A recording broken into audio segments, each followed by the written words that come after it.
মরক্কোর বিপক্ষে ড্র দিয়ে ২০২৬ বিশ্বকাপ অভিযান শুরু করেছিল ব্রাজিল। ৫ বারের বিশ্ব চ্যাম্পিয়নদের সেই পারফরম্যান্সে অনেক সমর্থকের মনেই দেখা দিয়েছিল শঙ্কা। দলটির খেলা দেখে কেউ কেউ প্রশ্ন তুলতে শুরু করেছিলেন, এই ব্রাজিল কি আদৌ শিরোপার দাবিদার? তবে মাত্র এক ম্যাচের ব্যবধানে সব সমালোচনার জবাব দিয়ে দিয়েছে সেলেসাওরা। হাইতির বিপক্ষে নিজেদের দ্বিতীয় ম্যাচে শুরু থেকেই আক্রমণাত্মক ফুটবল খেলেছে কার্লো আনচেলত্তির দল। যুক্তরাষ্ট্রের ফিলাডেলফিয়ায় অনুষ্ঠিত ম্যাচে প্রথমার্ধেই ৩-০ গোলের লিড নিয়ে কার্যত ম্যাচের ভাগ্য নির্ধারণ করে ফেলে ব্রাজিল। ম্যাথিউস কুনিয়ার জোড়া গোল এবং ভিনিসিয়াস জুনিয়রের দুর্দান্ত এক গোল হাইতির রক্ষণভাগকে পুরোপুরি ভেঙে দেয়। দ্বিতীয়ার্ধে আর কোনো গোল না হলেও ম্যাচের নিয়ন্ত্রণ পুরো সময় ছিল ব্রাজিলের দখলে। এই জয় শুধু ৩টি পয়েন্ট এনে দেয়নি, বরং নতুন করে আত্মবিশ্বাস ফিরিয়ে দিয়েছে পুরো দল এবং সমর্থকদের মাঝে। বিশেষ করে ম্যাচ শেষে সামনে এসেছে এমন একটি পরিসংখ্যান যা ব্রাজিল সমর্থকদের স্বপ্ন আরও বড় করে তুলছে। বিশ্বকাপের ইতিহাস ঘাঁটলে দেখা যায়, যখনই কোনো ম্যাচ প্রথমার্ধ শেষে ব্রাজিল ৩-০ গোলের ব্যবধানে এগিয়ে থেকেছে, তখনই তারা সেই আসরের ফাইনালে জায়গা করে নিয়েছে। অবিশ্বাস্য হলেও সত্য, ইতিহাসে এমন ঘটনার প্রতিবারই শেষ পর্যন্ত ফাইনাল খেলেছে সেলেসাওরা। পরিসংখ্যান অনুযায়ী ১৯৫০ বিশ্বকাপে ২ বার, ১৯৯৮ বিশ্বকাপে ১ বার এবং ২০০২ বিশ্বকাপে ১ বার প্রথমার্ধে ৩-০ ব্যবধানে এগিয়েছিল ব্রাজিল।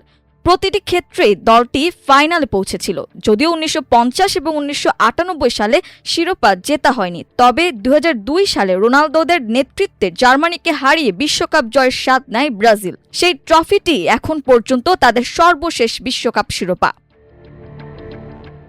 ফলে হাইতির বিপক্ষে প্রথমার্ধে ৩-০ ব্যবধানে এগিয়ে থাকার ঘটনা অনেকের কাছেই শুধুই একটি জয় নয়, বরং ইতিহাসের পুনরাবৃত্তির সম্ভাবনা হিসেবে দেখা দিচ্ছে।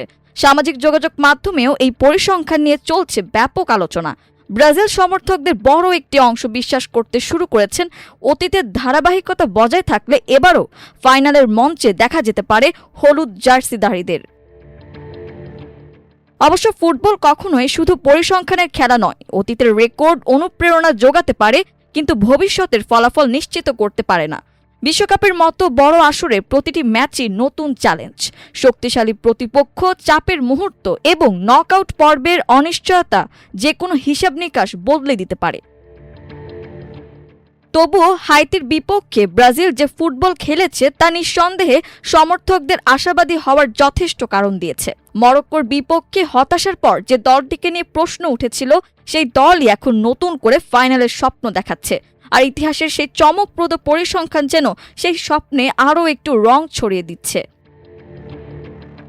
এখন দেখার বিষয়, অতীতের সেই ধারাবাহিকতা ধরে রেখে কার্লো আনচেলত্তির ব্রাজিল সত্যি কি ২০২৬ বিশ্বকাপের ফাইনালে পৌঁছাতে পারে, নাকি পরিসংখ্যানকে ভুল প্রমাণ করে নতুন কোনো গল্প লিখবে এবারের আসর?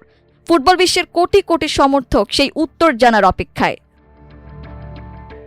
মাল্টিমিডিয়া ডেস্ক, আমার দেশ।